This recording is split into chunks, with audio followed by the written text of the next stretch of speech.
Most of the students don't have much money, and I am not an exception, but it gets even more harder to resist the poverty when you decide to study abroad.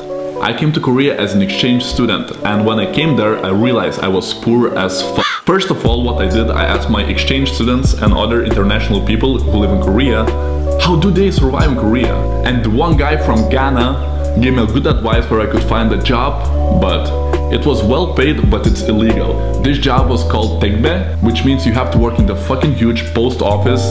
Huge trucks come and go, and what you have to do, you have to unload and load those fucking trucks. And these boxes were like 20-30 kilos, and you had to work during the night 12 hours a day, and you get maybe 70 euros. But since I was pretty curious about the culture and everything, I had to take that opportunity.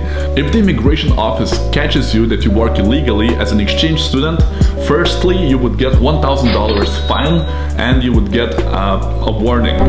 But if they catches you for the second time, you would get a one-way back ticket from Korea. I realized that I don't want to take this risk.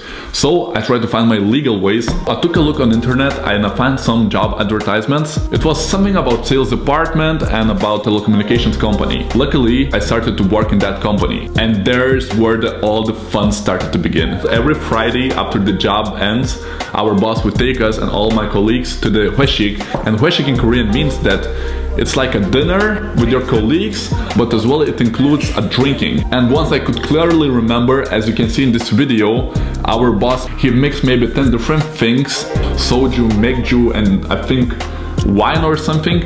Then he put some salads, and when he mixed that thing, we started to play the fear factor. Our boss was like, either you drink this or you lose your job. And of course, since I didn't want to lose my job because I have nowhere to go, I had to drink that shit. So then I realized what it means to be a typical Korean worker and work in the typical Korean office in Seoul. After I got my first paycheck, I decided to go to parties. And I used to go to parties weekly, but for me it was a way to learn Korean. I realized that Koreans are really friendly. They would give you for free alcohol, a table, and everything you want, but what they expect from you that you might not be able to help them with picking up girls. They would say, oh Paul, I will give you fucking champagne, can you come to our table? But you have to pick up some girls. I was like, oh yeah, of course man, I would pick up so many girls for you.